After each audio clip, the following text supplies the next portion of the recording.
So here's the color of the pickleball lines. I think these turned out really well. On the tennis court, they blend really nicely. They're not distracting at all. Yeah, that's good because they were just dog shit at Courts Plus our last few years there.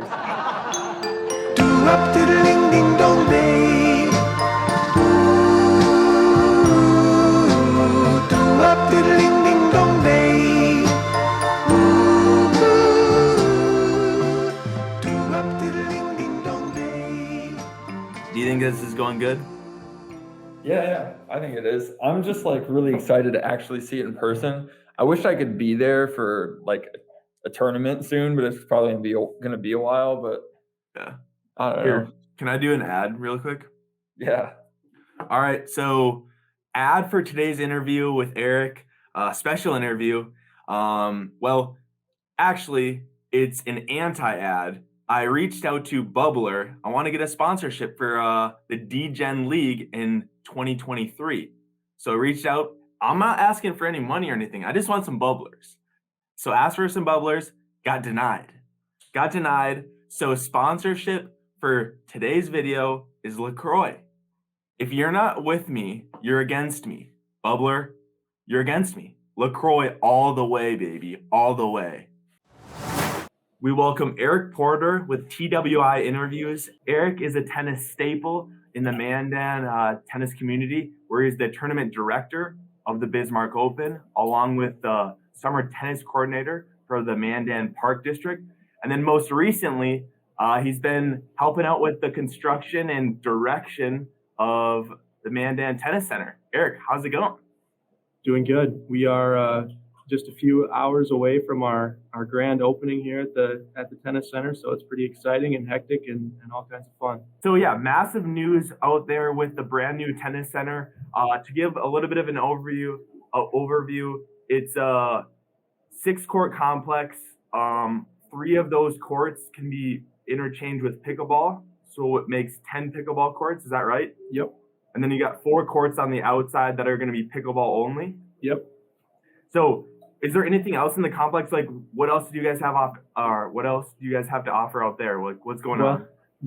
So in addition to our 3 multi-purpose tennis courts, we have 3 tennis-only tennis courts, and then a walkway in between the 2 sets of 3. And in that walkway, we've actually set up some like mini courts. So we have lines striped in the walkway that people can just warm up on when they're waiting for their court, or play some, just mess around a little bit.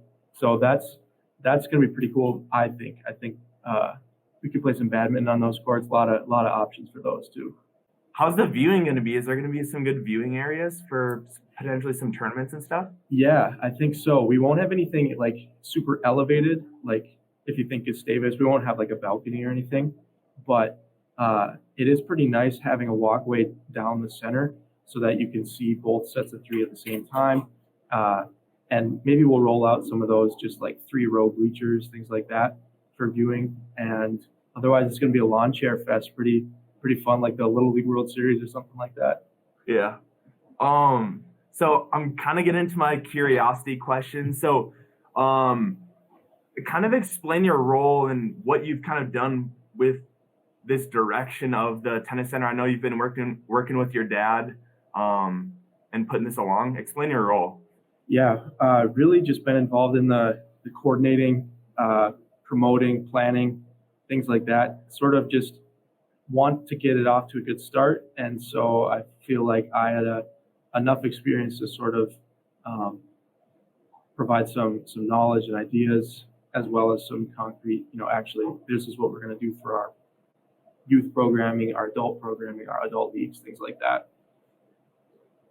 So, what did your dad do more so? Did he do more of like the financing stuff, more of so on the back end of stuff, and you did more of like the public initiatives, or?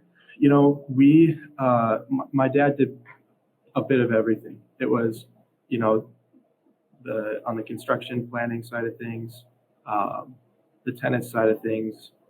Something that I, myself and Josh Fisher have been working a little bit more on is the technology side, like the cameras, speakers, computers, TVs, those sort of things. but really everything else, yeah, we've kind of split, and my dad has been really, really spearheading pretty much everything. So this has been a work in progress for a long time, right? If I remember, this all just kind of like, it didn't come together at once, but it accelerated really fast. It did. This was like your part of your dad's vision for a long time, right? It was for the longest time just kind of like a pipe dream, like, oh, it would be so nice if, we had this center.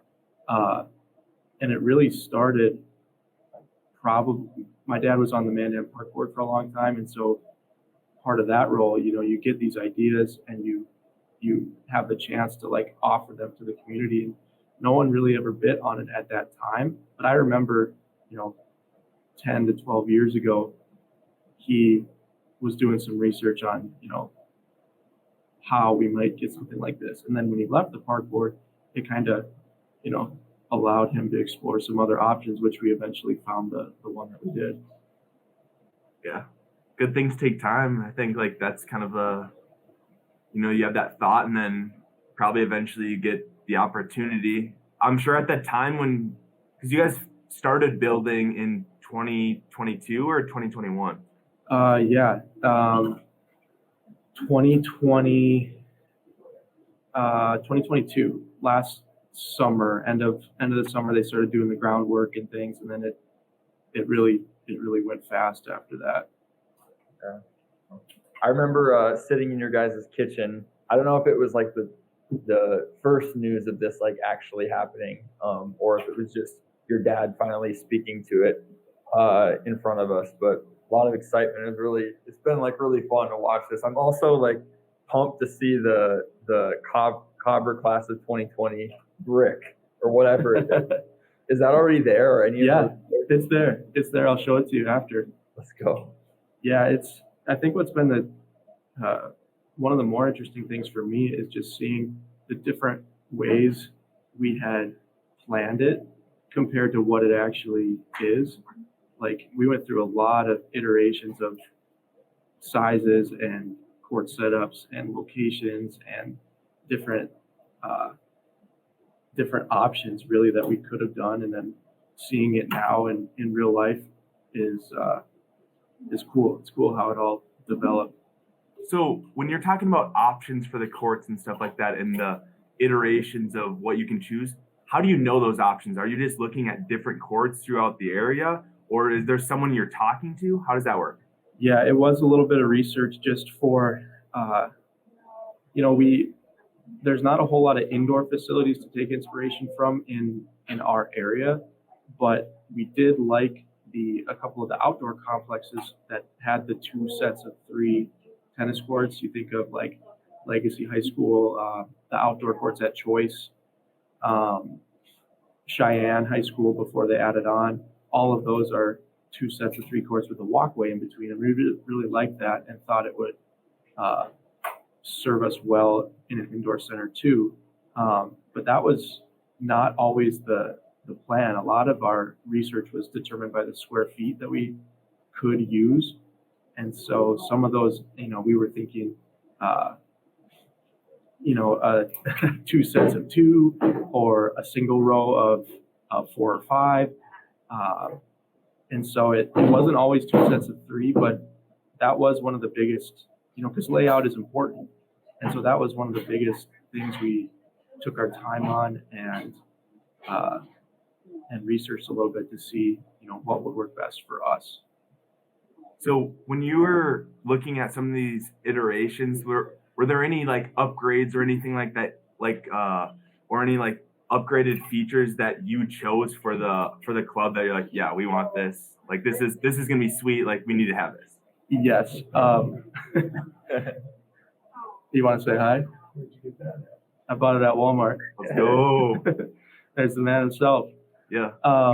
He's Batman overwatching the tennis community in the Bismarck Mandan area. He is. One of the biggest upgrades I think that we thought is pretty cool that we wanted to have here is the digital scoreboards. We're really, we think they look really good. If we want to host tournaments or like college dual matches. That's, makes it really easy for spectators. It is kind of a bummer. The scoreboards themselves got delayed in shipping this week, so they won't be here for the grand opening, but they'll be here pretty soon and get put up. And by the time we need to host a tournament, we'll have that. But along with that, we're going to mount a camera on each of those scoreboards, so we'll have live streaming on each of those. Potential for a variety of things that we can do with that, as well as speakers on each scoreboard as well, so we can blast some tunes or do some announcing, whatever we need to do there. And then kind of the last little upgrade that I kind of think about is, I don't know if you guys have ever seen, it is called, it's called Swing Vision. It's an app.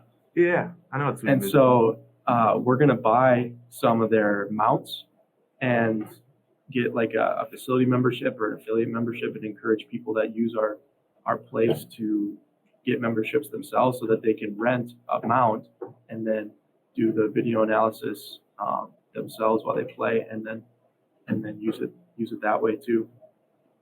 Did you guys ever use that app where you could keep score and keep stats of the matches, but it was all like self-reported when we were younger? Yeah, what that was called. I used a couple different ones. The habit never stuck for me. I would try it for No, like that a was set, so. and then it was too much. But It was so gritty. I know what you're remember talking sitting next about. to David watching some matches. David and Davis would always use them. It's like, how do you have the patience to sit here and report every single point of the entire match? But I remember doing those. So it's come a long way since we were younger. Yeah, it's all automated. Super. I talked to one of their sales reps not too long ago, and they want to expand into line calling, just from people's phones, which would be pretty sweet. That's nuts. And actually, I told them that North Dakota didn't have a single official at their state tournament in the past fall, and he thought that would be a pretty good use case right off the bat for their line calling. No silent Roy even? No, not a single official, not even roaming. Wow, that's tough.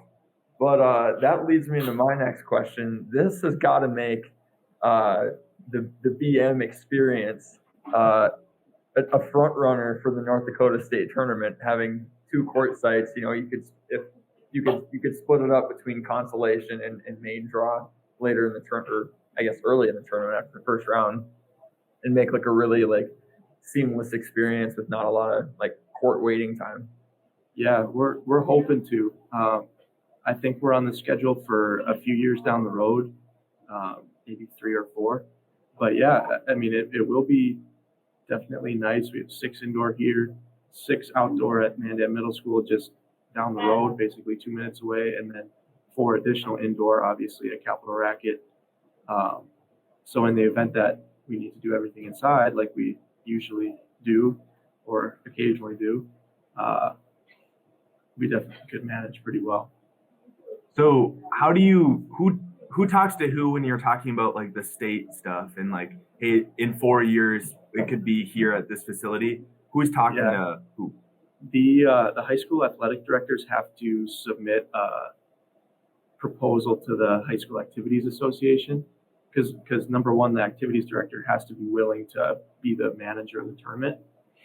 And so the Mandan High AD is really great, and he was all over it right away. And so he made that pitch to the high school activities, and they got us on the schedule. And sometimes it changes, so there's a potential that we could have it earlier than whatever we originally got scheduled for. But we at least are in the bag for, I think it's 2025 or 2026. So you talked about those sweet features, the cameras, the digital scoreboards.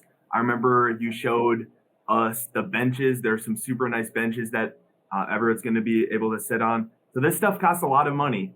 And I know Bart referenced the sponsorships a little bit earlier. How much does something like this tennis bubble cost, and where do you get the money from?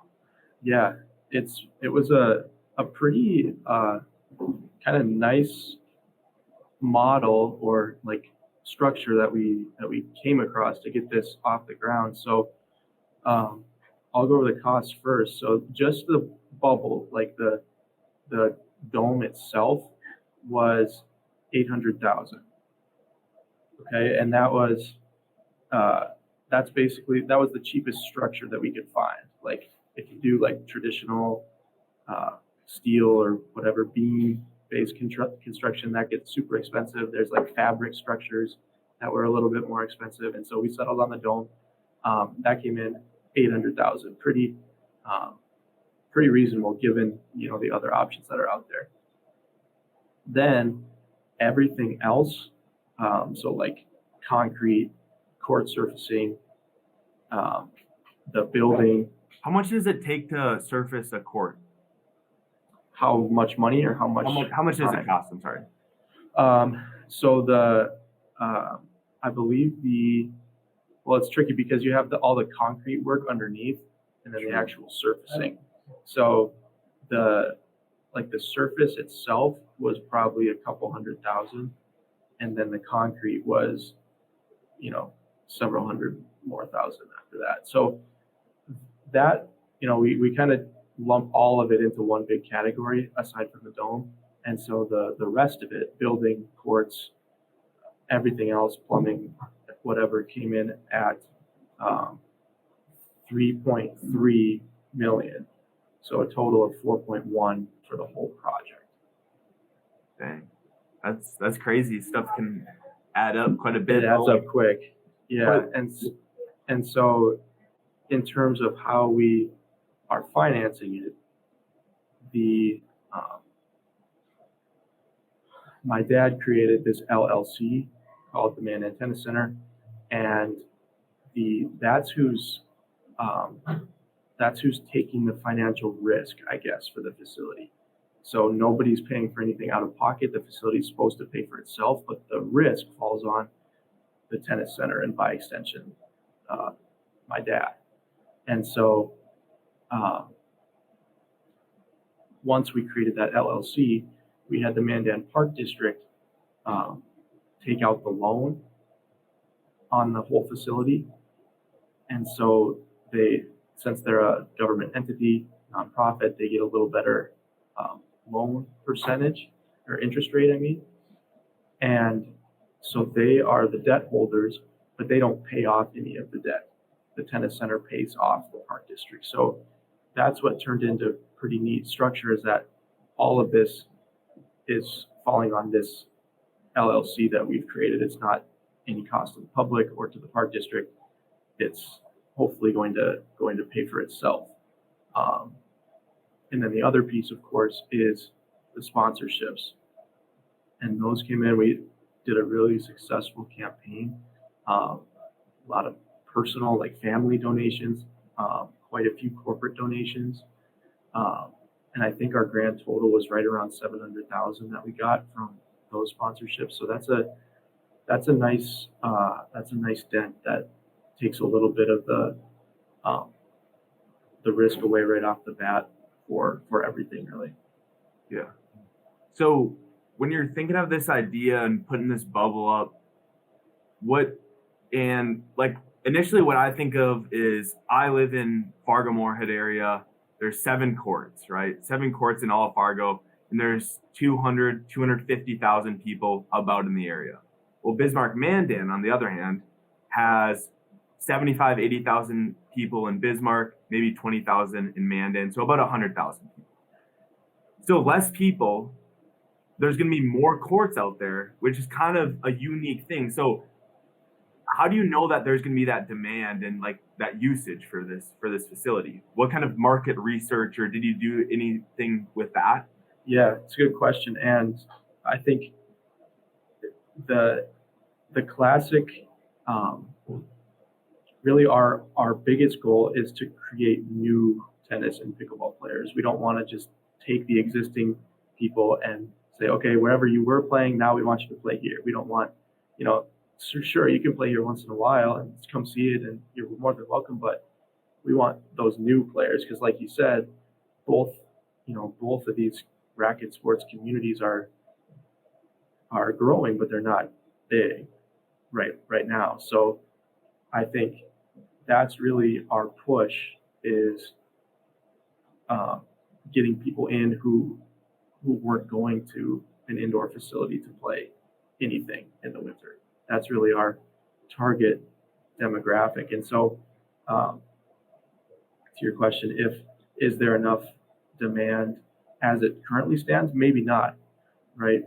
I think it would be almost there, probably, the way the current population is. But if all goes well and we start introducing, our friends and family and community and neighbors and whoever that don't play something right now, then I think that demand will take care of itself. Yeah, I definitely think it's super exciting, and I think it adds more good things than bad for sure. And because tennis is such a tight knit community, you're always going to get that backing. You're always going to get people who want to spend and put their money towards these facilities because they can see how it affects the community. And you're a tournament director for the Bismarck Open out there. Some great players have came over the last 4 or 5 years and over the history of that tournament. So yeah, having some extra courts out there when it rains, having an option Exactly. just makes everything go smoother. So what are some of the upcoming events that you have planned? Or I know you have the We Are Open, which is a cool title for the tournament over New Year's. What else you got planned? Yeah, so the We Are Open is our first tournament over New Year's weekend, and that I think is going to be really fun. Doing some junior tennis, pickleball, and adult tennis, and just really giving each division kind of a slot and keeping the format fast and fun and just get people in. That I think will be great. Otherwise, tomorrow, our grand opening, we've got an open house hosted by our Mandan Tennis Booster Club in the afternoon. And then we have a whole community open house in the evening. That's going to kind of kick us off, introduce people hopefully to where we are and what the facility looks like. So that should be pretty fun, and we'll get to play some games at the same time. We also ribbon cutting tomorrow. That's the big event for our sponsors, to sort of thank them and show them what they contributed to. And then after that, after the We Are Open over New Year's, then we get into our normal programming, so to speak. So lessons, leagues, getting into some of the more traditional scheduled events that a tennis center participates in. When's the We Are Open? We Are Open is over New Year's. So pickleball is December 30th. Junior tennis is December 31st. And adult tennis is New Year's Day. Okay. Was that your idea, the We Are Open? The play on words, that was my dad, actually. My contribution was I was going to spell it like Toys R Us, like We Are Open, but we decided to actually spell it out and just go full on with the regular spelling with it. So I didn't have any part. Efforts there. So is there going to be any sort of like a head tennis pro at the club? That's a good question too. So not to start, we're not going to have a pro on a salary is how I kind of like to say it. So we'll have several instructors. So like Brian Peterson, for example, he'll be given a lot of lessons, being involved pretty heavily. I'm going to run a couple of groups and maybe do a couple of individual lessons a week. And then one of the co-girls coaches in Mandan is going to do some of the youth programming.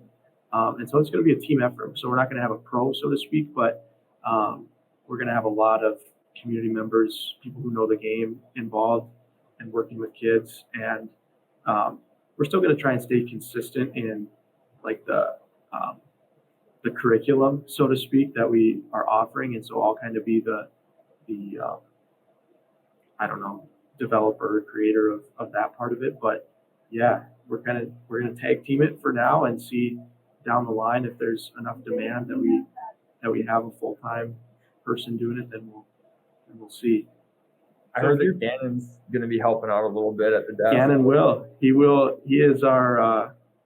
He's going to be our front desk correspondent for a few hours a week, and while he's not busy getting the UMary Club tennis team off the ground, he is going to be putting some hours in behind the desk. I love it. Sorry, I'm moving. My nose is going to start bleeding. All right, well, Kurt gets his bloody nose checked out. So, like, if I'm booking an appointment or, like, scheduled time at the Mandan Tennis Center, how do I do that? You can do everything online, actually. And so Mandan Tennis Center-An is our website, and that will link you to our court booking software. But the software has an app. It's called Court Reserve that you can download and do everything from your phone if you really wanted to. And so it's pretty nice. You can obviously also just call the front desk and schedule a court just like you could at any facility. But we've been impressed so far with the Court Reserve platform. It's pretty straightforward and easy to use, and I think we'll get a hang of it pretty easily. Yeah, I'm just connecting the dots here. That's used at like all the facilities here in New York. Yeah. That's what I use to reserve courts here. Yeah, it works super well. It's like seamless and fast. Yeah, easy to use. It seems like the system is going to be kind of like a Lassie's Fair, a little bit more free flowing, which I kind of like. Because one thing that I always wanted to do but haven't been able to do kind of with Courts Plus is like just give lessons to just someone else. Like, and you kind of have to take lessons from those instructors if you want lessons at Courts Plus, or at least that's my understanding. But it seems like maybe at the Mandan Tennis Center, if I just want to give a couple lessons a week, I could kind of do that and just kind of book a court and charge accordingly type of thing. Yep, you could. And we would, in that case, we're not limited to a certain number of employees. And so we would probably just have you fill out a couple of sheets of paperwork to be like a whatever part-time employee technically. And then you would absolutely have the freedom to do 1 lesson a week or 10 lessons a week or whatever fit your schedule. All right. So Ollie's just in my head right now. I can just see him saying like, nope, we offer that. Nope. I never said we couldn't do that. I want to see this actually. Yeah, let's get a tour. Absolutely. I'll hop off and then come back in. Do up to the ding ding dong, baby.